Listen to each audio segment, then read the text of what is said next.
सुरों की मलिका आशा भोसले का 87 की उम्र में भी पूरे देश में जलवा बरकरार है। आज भी जब ऐसी मलिका स्टेज पर गाने के लिए उतरती हैं, तो आज के जमाने के बड़े बड़े सिंगर्स तो साइड में हो जाते हैं और इन मलिका को गाते देख एक टक निहारने लगते हैं दर्शक। आशा भोसले की आवाज में वाकई में कमाल का जादू है और शायद इनकी जगह कभी भी कोई ले भी नहीं पाएगा। हैरानी तो तब हुई जब आशा भोसले अचानक गाते गाते रुक गईं। उन्हें जब तक अस्पताल ले जाया जाता तब तक बात और ज्यादा बढ़ चुकी थी। घबराइए मत, हम यहाँ आशा भोसले की सेहत की बात नहीं कर रहे हैं, बल्कि उनका वो किस्सा बताने जा रहे हैं जिसे सुनकर और देखकर उनका ड्राइवर तक कांप उठा था और उन्हें हॉस्पिटल ले जाने के लिए तैयार बैठ गया था। जी हाँ, सही सलामत आशा भोसले को हॉस्पिटल ले जाने की नौबत क्यों आई, हम आपको पूरी बात बताते हैं। दरअसल आशा रियलिटी शो इंडियन आइडल 12 में एंट्री करने वाली है और यहाँ आकर उन्होंने मौसम ही बदल दिया। इसकी एक खास झलक सोशल मीडिया पर भी शेयर की गई है। आशा जी ने इस सीजन की ट्रॉफी की पहली झलक भी दिखा दी है। आशा ने इस एपिसोड में कंटेस्टेंट के साथ जमकर मस्ती की और अपनी गायिका के मजेदार किस्से भी शेयर किए।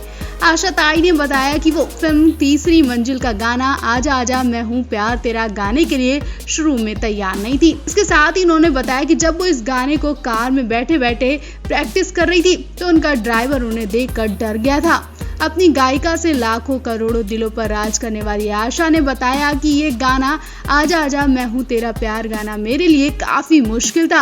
आर.डी. बर्मन साहब एक दिन मेरे घर आए, बाजा लिया और गाना गाने के लिए मुझसे विनती करने लगे। जब मैंने उन्हें ओ आजा प्ले करते हुए सुना तो मुझे हैरानी हुई, क्योंकि मुझे नहीं लगता था कि मैं ये गाना गा पाऊंगी। आशा जी ने आगे कहा, उस वक्त मैंने बर्मन साहब से कहा कि मैं 4-5 दिनों बाद आपको ये गाना गा के दिखाऊंगी। इसके साथ ही उन्होंने इससे जुड़ा एक मजेदार किस्सा भी बताया। आशा ने बताया कि मैं अपनी कार में इस गाने की खूब प्रैक्टिस कर रही थी। मेरा ड्राइवर परेशान हो गया। एक बार जब हम हाजी अली पहुंचे जहां मैं रहती हूं, तो मेरे ड्राइवर ने अचानक मुझसे पूछा कि क्या मुझे अस्पताल ले जाना चाहिए, क्योंकि उसे लगने लगा कि मुझे सांस लेने में दिक्कत हो रही है। मैं इसलिए हाफ रही हूँ। ये बहुत मजेदार पल था, क्योंकि मेरा ड्राइवर मेरी हालत देखकर डर गया था।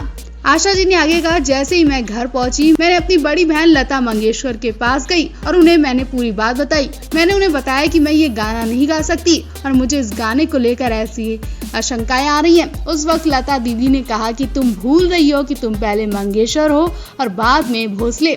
जाओ गाना गाओ, तुम अच्छा करोगी। इसके बाद आशा जी ने गाना गाया और ये गाना जबरदस्त हिट हुआ। बता दें, इंडियन आइडल का ये खास एपिसोड इस हफ्ते के अंत में दिखाया जाएगा। इसमें वो रंगीला फिल्म के हिट गाने रंगीला रे के लाइंस गाती नजर आएंगी।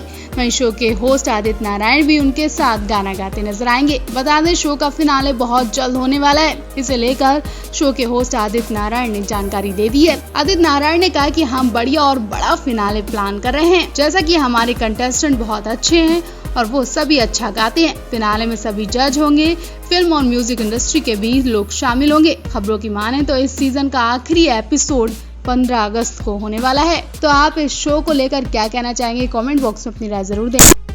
कुछ हादसे जो जिंदगी भर की चोट देकर जाते हैं, उनके घाव कभी नहीं भरते हैं। फिल्म इंडस्ट्री की चमकती दुनिया के भी ऐसे ही कुछ घाव हैं जो आज तक नहीं भरे।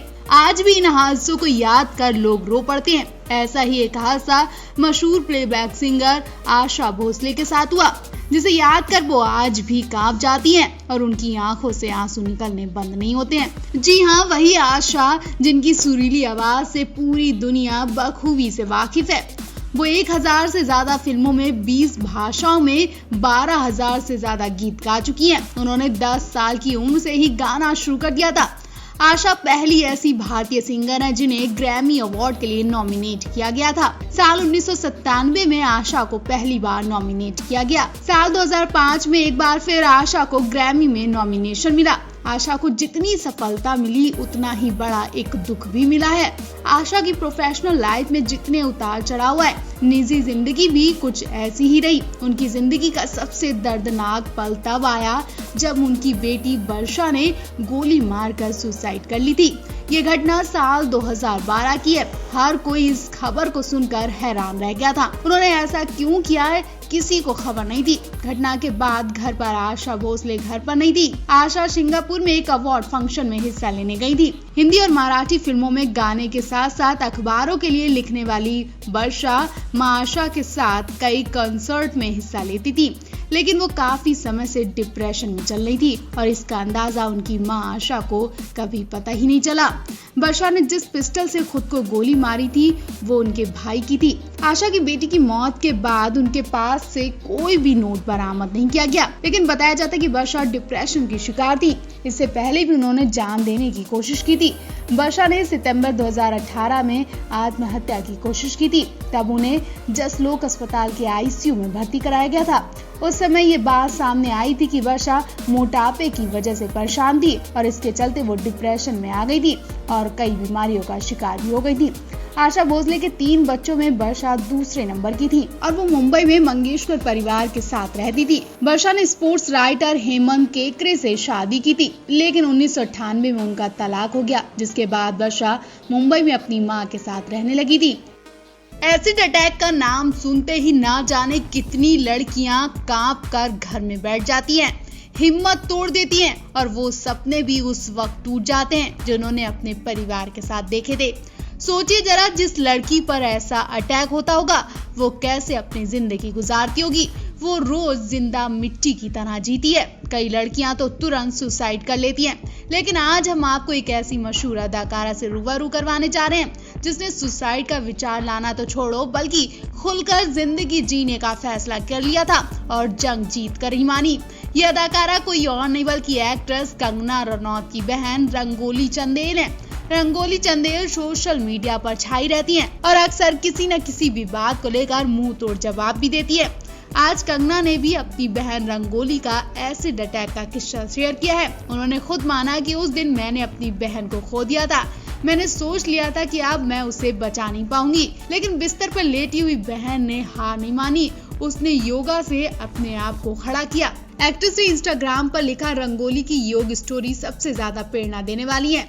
एक सिरफिरे आशिक ने रंगोली पर एसिड फेंका था जब वो मुश्किल से 21 साल की थी। 3rd डिग्री बर्न था। करीब आधा चेहरा उसका झुलस गया था। एक आंख की रोशनी भी चली गई थी। एक कान बुरी तरह पिघल गया था। अब ब्रश तो देखने लायक भी नहीं बचा था। रंगोली की 2-3 साल में करीब 53 सर्जरी हुई, लेकिन वो काफी नहीं थी। सोची जरा, इतना सब झेलने के बाद वो लड़की कैसे जिंदा बची होगी। कंगना आगे कहती है, मुझे सबसे ज्यादा चिंता उसके मेंटली स्वास्थ्य की थी, क्योंकि उन्होंने बोलना छोड़ दिया था। चाहे कुछ भी होता था वो एक शब्द नहीं बोलती थी, बस चीजों को देखती रहती थी। रंगोली एक एयरफोर्स ऑफिसर के साथ इंगेज थी, लेकिन जब उसने एसिड अटैक के बाद रंगोली का चेहरा देखा तो वो लौट कर कभी वापस नहीं आया और उसने वहीं से बात बंद करनी शुरू कर देती।